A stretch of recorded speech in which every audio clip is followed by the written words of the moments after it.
Hello and welcome to our vlog. And I'm picking up Raquel Liebman. Hey girl, what's up? And we have another special guest joining us. Where is she? First question, what's your favorite memory with someone in this car? We were hanging out one day. I think it was the first time that we had ever hung out, like, together. Group of people, but like they left us alone for a little bit. Oh. So we had a conversation that was like so long and so in depth, and we were just talking about like all of our trauma. I was like telling my parents, I actually like Raquel a lot. She didn't like me before. When we were at Arts Vision, I'm sleeping and I hear a little, oh, when I was having a panic attack. Yeah, but like it was so cute at the same time. Like this was actually kind of cute. You're like, after you're like, I don't feel so good. And then you like Yeah, you slept in my twin. We literally slept in that uncomfortable ass twin bed For one night over there. I was for one night. That was really fun at Artsbridge because we all went to Artsbridge together. Something that you have lied to the other person about, like something like stupid, like a white lie. I've lied about like going home when I go see Lucas. I've definitely done that. I white lied to someone that I like passed the Rana pre-screen, even though they just straight up never got back to me. That wasn't to me. That I don't think that was to me. That was I remember asking. I never rescinded my application to UF because I was like, let me just see if I can get it. And you got in? No, I did not get it. Oh! I feel like you've said like your dad wants you home when like you don't. He doesn't really. Does that ever happen or is that actually really? I say that all the time. Yeah, I was like, I say that all the time. What was the first impression of?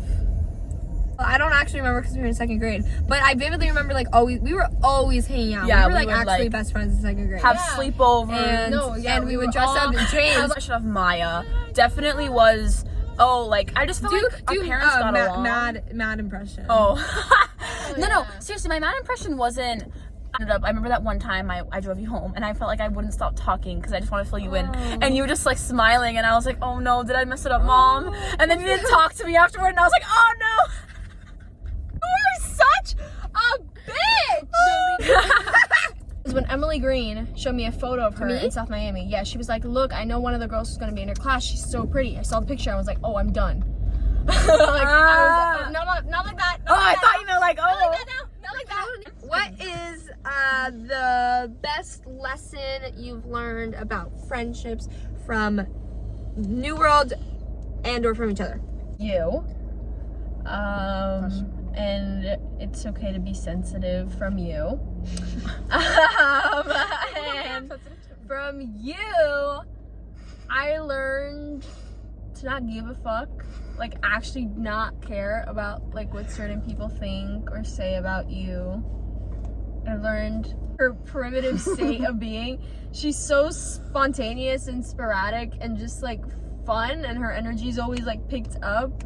So I don't know, being around that is like contagious. So I guess just being like, Alright,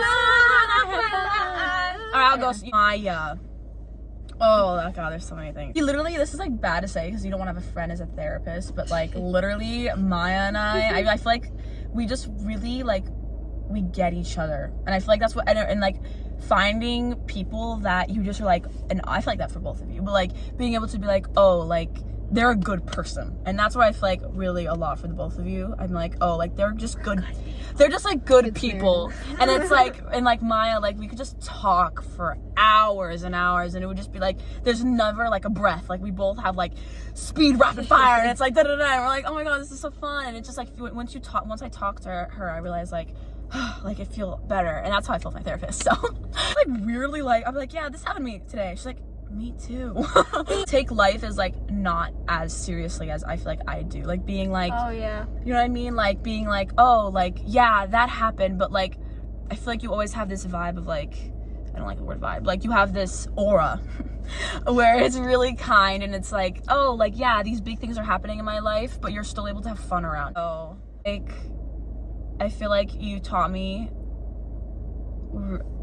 how important it is to just remember like who you are and be like, oh, like to always like look I did. inward and to, because I feel like you're so true to who you are. You're never like, people are always like, oh, you take molds of other people, but I feel like you're the type of person that like you don't do that. You're just like, I know who I am. If you don't like me, fuck you. Like you don't need to be my friend. And I Raquel was Raquel was probably I like this just question. in general that things are like not that serious, but because like you're just really good at, I think, putting things into perspective, and Yeah, also just that's- like getting to like the actual like meat of what's happening, which because it takes me a really long time to get there. There's never like a wrong like reaction or like response or like answer that like everything will actually work itself out, because you do something different from like everyone else. You're just constantly on like a journey of like how to better yourself and better like, and by doing that you'll like better the people around you, and I just feel like you're actually like a lot of people are just a whole lot of talk and not a whole lot of like action. Like you're both, which is a very important thing.